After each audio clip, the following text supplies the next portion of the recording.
Hello and welcome to the Bearded Mystic podcast, and I'm your host, Rahul N. Singh. Thank you for joining today and for taking out the time to either watch or listen to this podcast.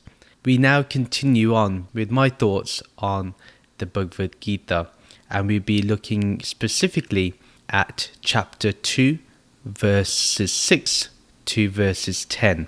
We have a Patreon page set up for the Bearded Mystic podcast, and for a very minimal cost, you get extra bonus content.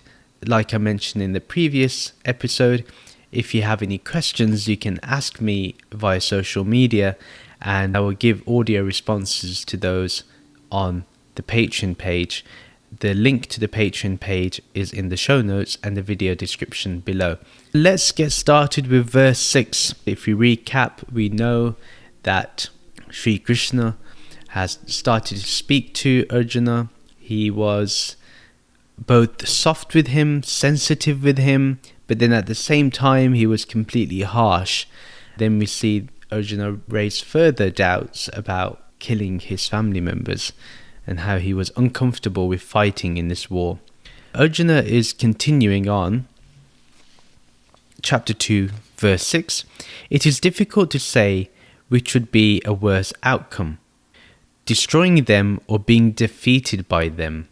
If I kill the sons of Dhritarashtra, I will not want to live. And yet here they are, standing before me on the field of battle. I want us to really now think about how Arjuna is feeling. How is Arjuna really digesting all of this? We can kind of see that intellectually he's not thinking. He's allowed his mind to be overcome with emotion. As we know, with emotion we can act under impulse. When we act under impulse, it may not have favorable outcomes. Now the impulse here for Arjuna is to run away. He wants to leave. He doesn't want to stay. He would rather die. He's quite disturbed because he doesn't know what's worse now, destroying them or being defeated by them. We have to understand that when there is a time where the world is in turmoil, if we do not stand up for social justice, destruction and the depletion of social constructs and togetherness starts occurring. We start seeing society become more fragmented, more divided. Arjuna knows that whatever path he chooses, he will ultimately feel like the loser. But this is an ideal situation for Krishna, because Krishna can now observe that Arjuna's really stressed out, mentally drained, he's completely overwhelmed. Krishna can now see that Arjuna's seeing two outcomes, and they more or less are the same outcome. Krishna is now seeing how to maneuver the conversation. When someone has nothing to lose, they leave the possibility to gain everything. This is where Krishna will be very beneficial, because Krishna will open up an avenue to Arjuna which is not available to everybody else. I think Krishna wants Arjuna to go deeper into his sadness and deeper into his depression, because when he goes deeper into that depression, he's then going to start thinking differently. What we tend to do is we try to save ourselves from going deeper into something. So even happiness. Have you ever been so happy that you have to stop yourself from being too happy? The same thing with sadness. We stop ourselves. What we're doing is we're not traveling with our emotion.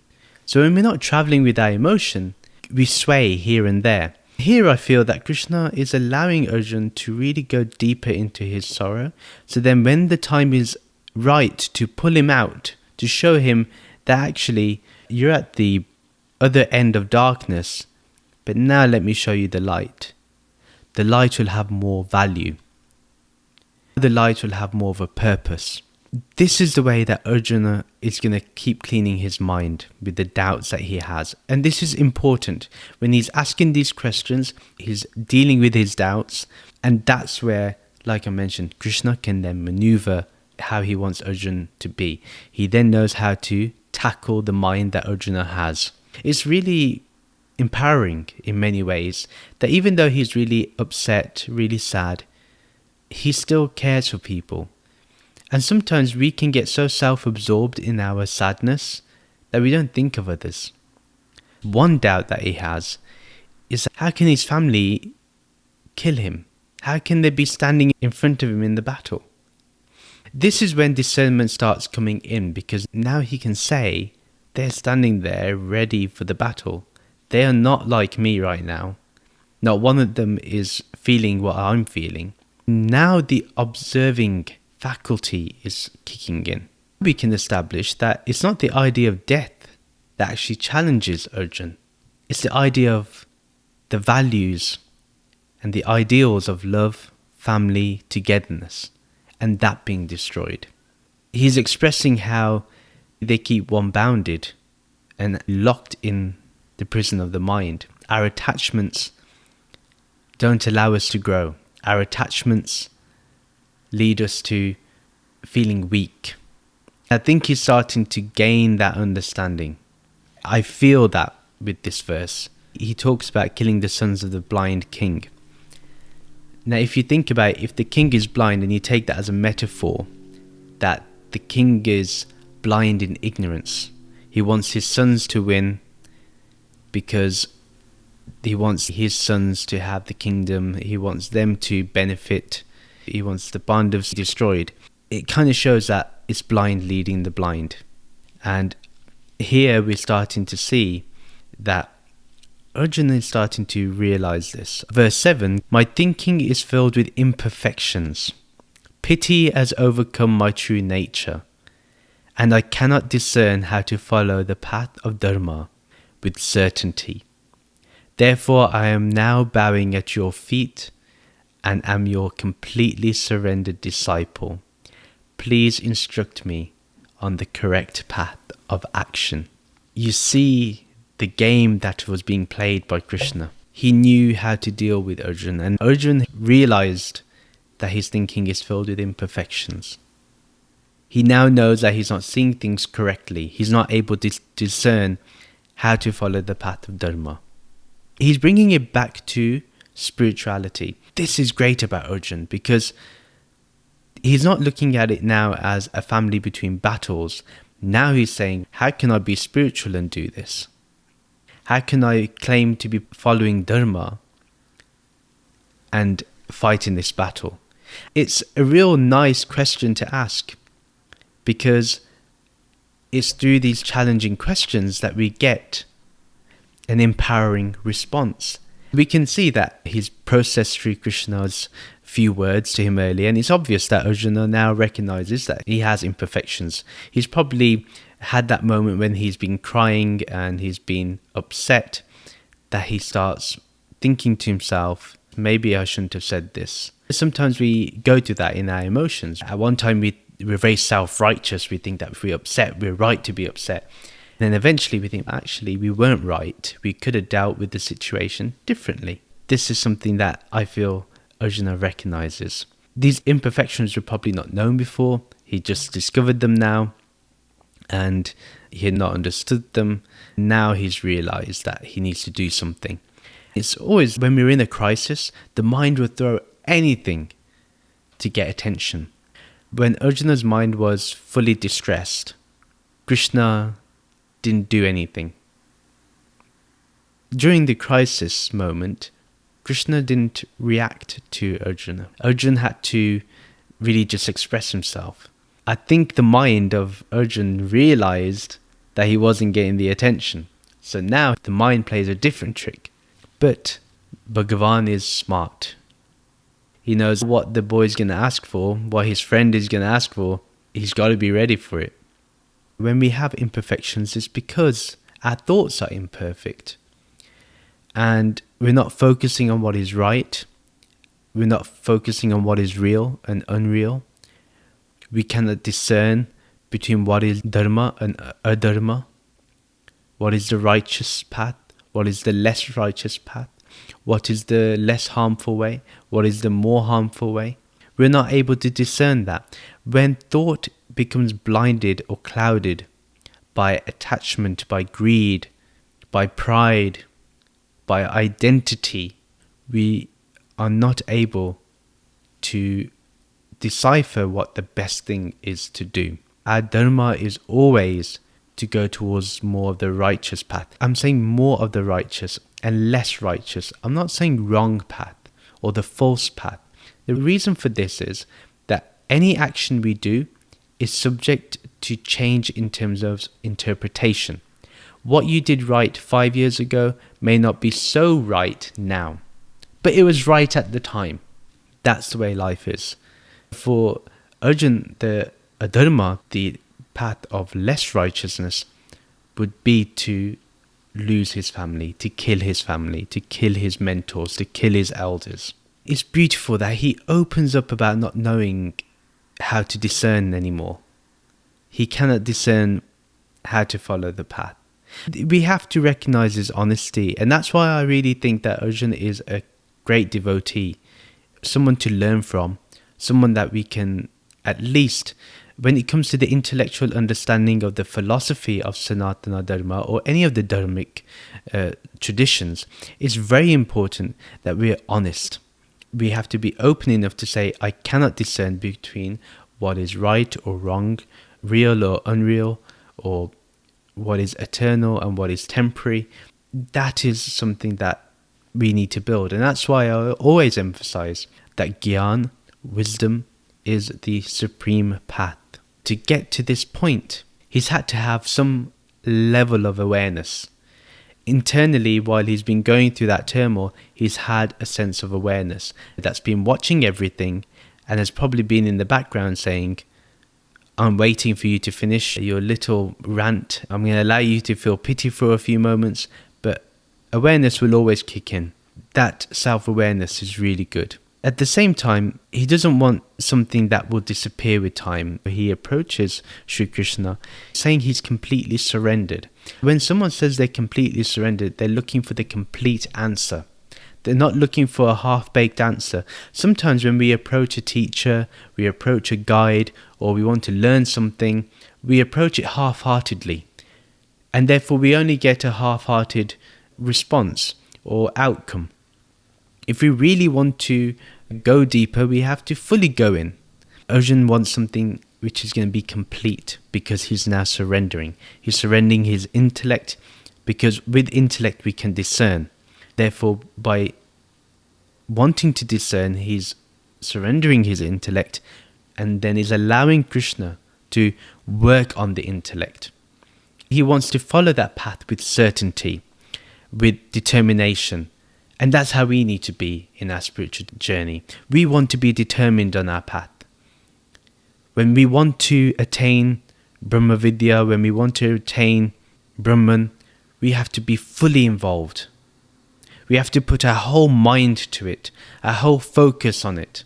This is why it's really important that we have that level of discernment and surrender our intellect to the Lord, to knowledge and wisdom. Without discernment of the real and the unreal, Brahman and Maya, there is no way Arjuna can follow the path of Dharma. So for him to be following this path of Dharma, he needs to understand what Brahman is and what Maya is. What is real, what is unreal, what is changeless, what is changing, what is temporary and relative, what is permanent and eternal, what is subject to death and decay and modification, what is subject to none of that, what is always here, what is always present. This is what he needs to do. And he wants that discernment because that's what Dharma is. Dharma is the discernment of knowing what is real and what is unreal, what is truth, what is not truth, what is manifest, what is unmanifest. When I read this line of how he completely surrenders to Sri Krishna, it's so beautiful. It's the greatest show of humility, and that in the middle of a battlefield. Remember his state of mind before, and now he's showing great humility, great respect and benevolence and bowing at his master's feet. Why is someone bowing down to the master's feet? It's interesting. In our tradition, we touch the feet of our elders or the feet of lofty souls. We bow down to them. Why do we do this? Why touch the feet? Some people are a bit superstitious. They're like, if you touch my feet, you're grabbing my energy. That's superstition. It's all about the intention of the other person. For example, if one person wants to touch your feet out of love and benevolence, that's what they're gaining. All that love and benevolence is already within them. They're not getting it from you. They're not getting it from me, they're getting it from themselves. If you are resolute in your faith and you're resolute in your understanding of Brahman, then you know that it's not your feet they are touching. They're touching the feet of Brahman. Arjuna is lowering his head. He's putting his ego, his identity at the feet of Lord Krishna. He's now saying, Krishna, take my ego. This ego has given me pain right now. You've seen it. Now take this ego. And by giving his ego, that automatically implies that he has now surrendered to be a disciple. Now we're seeing that Arjuna is now becoming the disciple. Krishna is now becoming the master. Now Krishna is not going to deal with him in the same way. Now we're going to see a change. And we can now feel that Arjuna is now beginning to feel ready for the task ahead. Now he is determined. Now he is ready. Something has now clicked in him, and now he's not going to look back. Yes, there may be doubt still. Even though we say we completely surrender, we don't completely surrender. That's true. That's going to happen with him too. He's now ready to embark on that path of action, the right action. And that path is always stabilized in wisdom. Verse 8, I can see no way now or in the future to remove this sorrow that is tormenting and debilitating my indriyas, my bodily senses, even if I become the ultimate Maharaj of Bhumi Lok, Mother Earth herself, or achieve the supreme powers and enjoyments of the Devas. We're seeing that there is an incredible intensity in Arjuna to know. And he knows that by himself he cannot solve this genuine mental health crisis he's in, this genuine depression he's in, this sadness that he's in. He knows he cannot deal with it alone. He needs help. He now recognizes the help and goes towards that help. He understands that his senses are being debilitated by this depression, by this sadness. He understands that now it's tormenting his mind. His eyes may be burning, he may be welling up in tears, his ears may be ringing, he may be feeling incredible pain. His heart is beating really fast. He's feeling that stress, and he's saying he doesn't want that. He doesn't want that anymore. When we feel sad, when we lose a loved one, and remember, he's going to be losing a lot of loved ones, and he's getting ready for this. When we lose property or money, that feeling of the world escaping under our feet, don't we feel that? Arjuna is feeling that same thing that we feel if we find that our bank balance is now zero and we're entering overdraft. We're entering the red. Or we know we've lost our job and now we don't know how we're going to feed ourselves next month.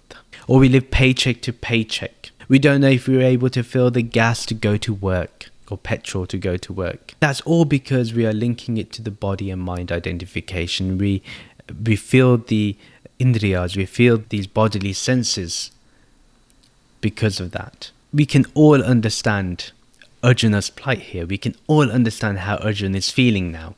We know now that he doesn't care about the kingdom.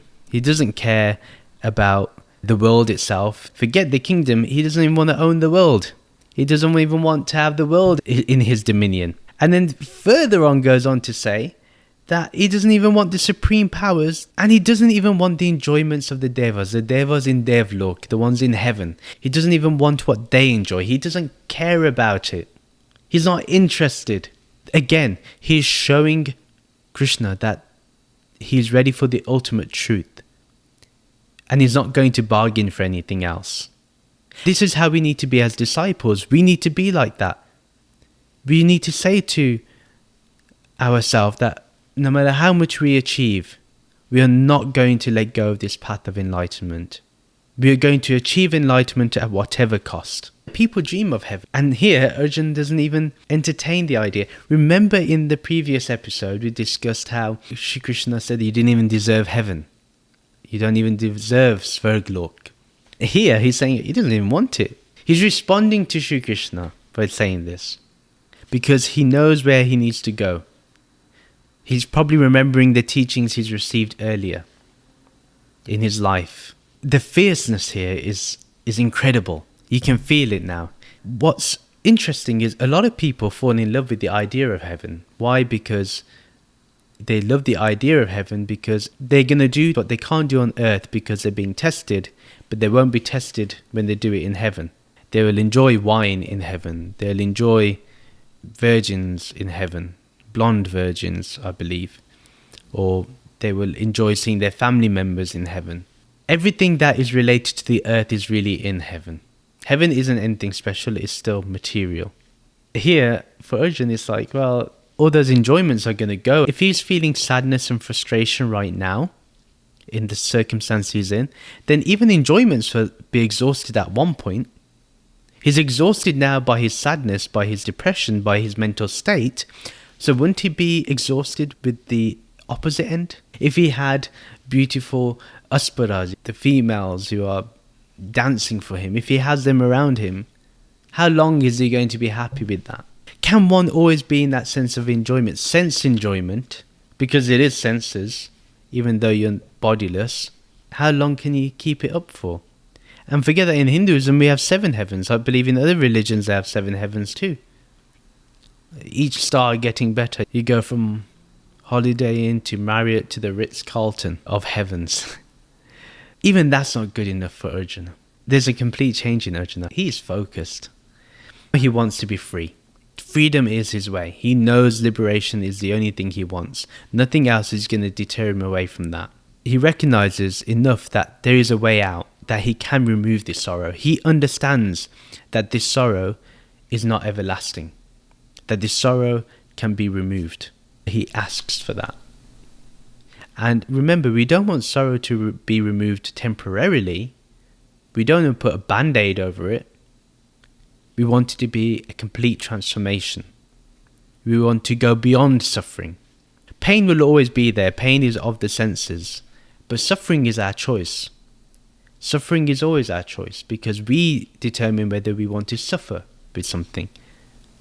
So here he recognizes this. And from someone who was moments ago attached to his family who wanted to kill him, he now feels that this very attachment is now an obstacle to salvation.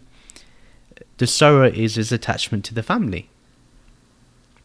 He needs to remove that because he cannot see now or in the future how he can get rid of this when his body is feeling weak. And his body is feeling weak because it's attached to the bodies that are around him. This is really unique as a feeling. And he really wants to transcend the sorrow. He wants a complete cessation of that. He's now ready to understand Brahman. At least open to it. Whether he will understand or not is another thing. He's allowing the door to be a little bit open so that little beam of light of Brahman can enter. Swami Chinmayananda says, the urgency felt by Arjuna, as is evident from his own words, may be considered as amounting to his burning aspiration for liberating himself from the limitations of being immortal. All that he needed to make himself perfect was right discrimination, vivek, which the Lord of the senses, Sri Krishna, gives him throughout the divine song, throughout the Bhagavad Gita. Swami Chinmayananda is completely right that now he sees the limitations of being human, like being in the human body and the limitations it has.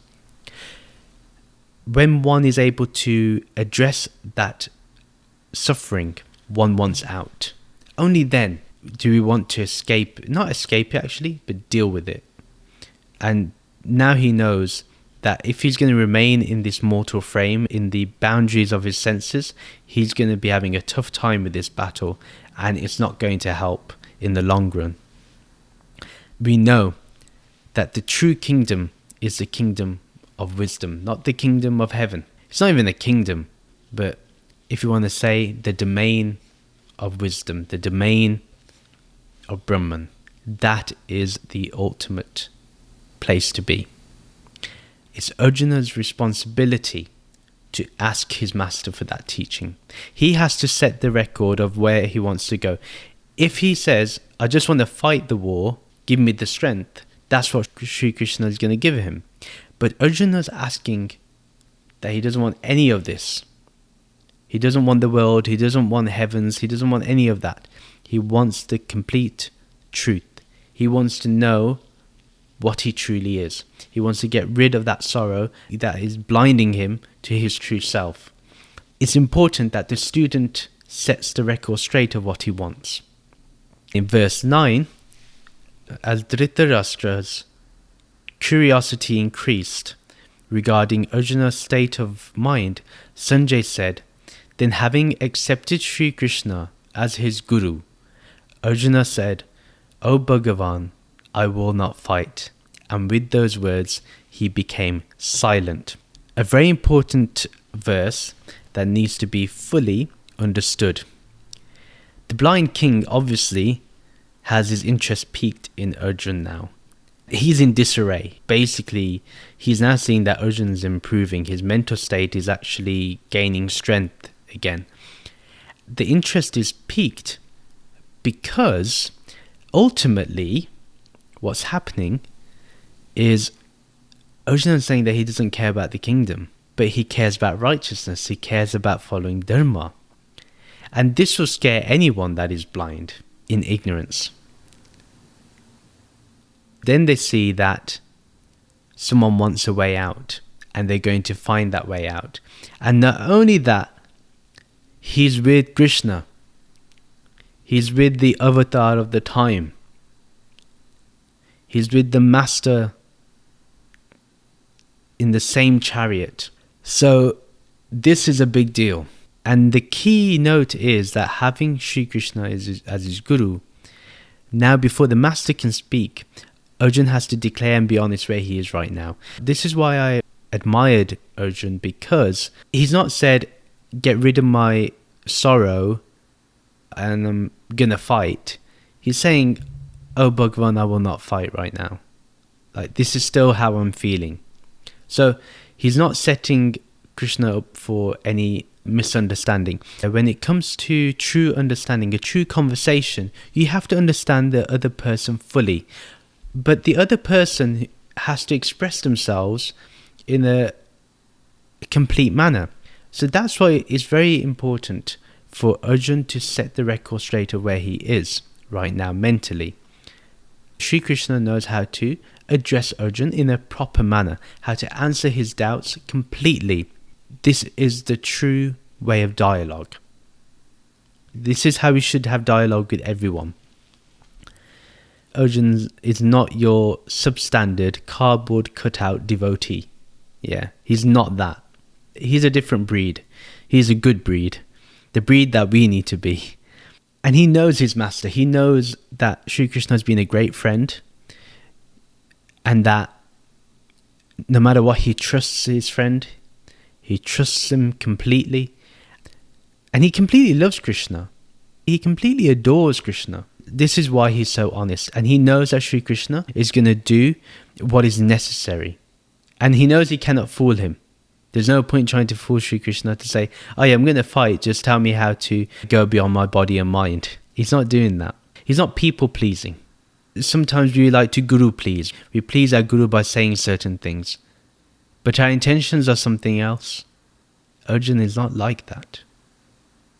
Arjuna is a model here that we really need to admire and learn from, especially if you have a guru, or especially even while you're reading this text. If you're reading the Bhagavad Gita right now, if you're listening to this and you're reading the Bhagavad Gita, remember one thing, that now the Bhagavad Gita has become your guru, and you have to respect it in such a way that you're going to learn from it completely. That is the mindset to be used here. As Arjuna is, we need to become. We need to be. Arjuna is going to question him. that not everything is going to be accepted either. Whatever we don't find to be true for ourselves, we need to either question it further to understand, or we drop it, we let it go.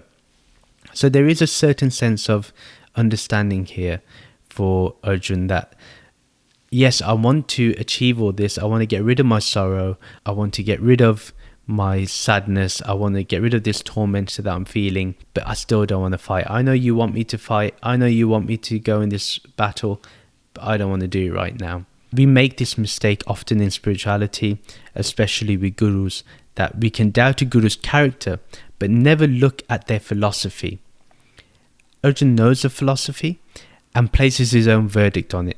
There's obvious understanding that he's had a history in a gurukul, or he's met rishis and sages in his life. He knows the game. He knows what's going on. Therefore, he knows that he's not going to look at what Krishna is going to do. He's not going to look at the actions. He's going to look at the philosophy and understand the philosophy of Sri Krishna more. Here, Arjuna declares he's not going to fight. He's not being disobedient, and he's not being weak either. He's just showing that he has a capability to be speaking the truth. As he wants his master to speak the truth, he's going to speak the truth. If he doesn't understand something, he's going to say he doesn't understand. If he understands, he's going to say he understands. There is that hidden contract going on between them. At the same time, he's having the capacity to be silent, to listen to the master, because now he's surrendered his mind to his master. Now his guru is Sri Krishna, and he has to truly understand each and every word that's going to come from Bhagavan. Arjuna has to prepare himself, and he knows the only way to prepare himself for this is now to enter silence. He has to allow the words to enter the fertile land of his mind that he has surrendered. Verse 10, at that moment, Sri Krishna, who had a look of bemusement and surprise on his face, started laughing and began to speak to the disheartened Arjuna. This was you could say, the last flash of his friendship. I was your friend. Letting that go now. There's the other aspect of, look at where you were a few moments ago, and now look at where you are. That's really good. And there's a sense of, let's see how long this lasts for. Again, Krishna is a master. He understands how the mind's going to work. And as a master would, he just smiles. And he takes it easy. Neither does he get really ecstatic that Arjuna is going to embark on a spiritual journey. He's now my disciple. There's no ego like that. There's none of that. He doesn't care about gaining another disciple, because he knows it's just a game. And he knows what he's about to say. He doesn't get annoyed at Arjuna for going from one mental state to another mental state. He knows exactly how to approach the situation. And I think at the same time, the bemusement and the surprise is a sense of happiness and pride that his friend has now reached a unique place where Sri Krishna can say of the highest truth can now be declared in the middle of this army. And think about it, just like picture it in your mind, that in the middle of this battle, Arjuna has now changed his whole mentality, and that now there's going to be a beginning of a journey of enlightenment, a journey towards transcending the ego, transcending the false self to the ultimate self. Looking at the setting of the whole scene, in the middle of a battlefield, you're going to have the highest truth declared to you. From seeing someone mentally fragile, like Arjuna was, to then become someone that's silent, ready to absorb the message, ready to take in the wisdom of the master, it would surprise anyone. Yeah, we've seen that this has happened in a matter of moments. And this will lead us to the next verse, but obviously we will not go there. But there is something that Adi Shankaraji said in his commentary that is worth noting, and why this is going to be effective going further. Adi Shankaraji says that so the definite conclusion in the Gita is that liberation is attained only from the knowledge of reality and not from its combination with action. That being said, Lord Vasudeva found that for Arjuna, whose mind was thus confused about what ought to be done, and who was sunk in the great ocean of sorrow, there could be no rescue other than through the knowledge of the self. This is why in my podcast I've been really emphasizing why Gyan is so important. Sri Krishna knows that only through the knowledge of reality can he transform someone's thinking, someone's mindset. If he can get Arjuna to focus on Brahman, on the true self, the highest self, he's done everything. The definite conclusion to the Gita, if you really want to learn from the Gita and grab as much wisdom as possible, you have to understand that this is the key line. Liberation is attained only from the knowledge of reality. Only when we know the reality. What is that reality? Brahman. What is Brahman? This underlying consciousness that is everywhere and in everything, and yet is beyond everything. This Brahman is formless, it's shapeless, it is existence and yet non-existence. This is the ultimate state. When we understand this, then the door of liberation is open to us. And the Master has turned the key and even opened it for us. This is where we'll end this episode. If you do have any questions, do contact me via social media, in particular about these verses we've discussed today, and we will address those questions and address any other further thoughts on Patreon. Thank you for watching this episode of the Bearded Mystic podcast. Please do subscribe to this channel and do like and comment on the video below. You can also share this episode with your friends and family who you feel will really enjoy this episode. You can follow the Bearded Mystic podcast on social media, and I'll leave the links in the description below. Do remember that an episode of the Bearded Mystic podcast is uploaded every Sunday and every Thursday. Take care. See you again soon. Bye.